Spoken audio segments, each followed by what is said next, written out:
4টি বছর কেটে গেল স্বপ্ন আর সাধনায়। আমার বাংলা ব্লগ আজ গর্বে দীপ্ত ছায়ায়। 2 বাংলার আয়োজনে গঠিত এই পরিবেশ, আমার বাংলা ব্লগ যেন অন্তরে আঁকা স্বদেশ।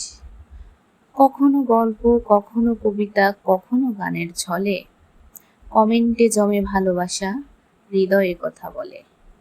ছবি, ছন্দ, স্বপ্ন গাথা সবই এখানে খোলা।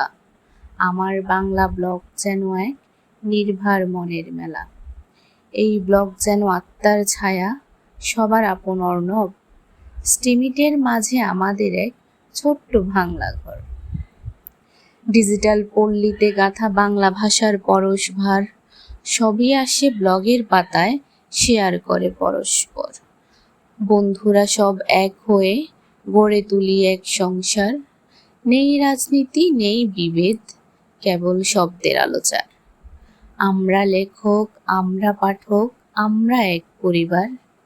ভাষার গ্রাণে বেঁধেছি মেলা, হৃদয়ে নেই আর তার। শুধু লেখা নয়, আঁকায়ও মেলে সৃজনের হাত। আর্ট ক্রাফটের ছোঁয়ায় ফুটে উঠে ভাবনার প্রবাদ। ডিসকর্ডে প্রাণবন্ত আড্ডা, টিপস, হাসি, আরো কত আয়োজন। প্রতিযোগিতা চলে এখানে, হাসিতে ভরে মন। এবিবি স্কুল শেখায় যত কৌশল ও কাজ, শিক্ষায় গড়ে উঠে কাজ, হয় অতি সহজ। 4 বছরের এই যাত্রা, গর্ব ভালোবাসায় রঙিন। আমার বাংলা ব্লগ হোক চিরদিন উজ্জ্বল স্বাধীন।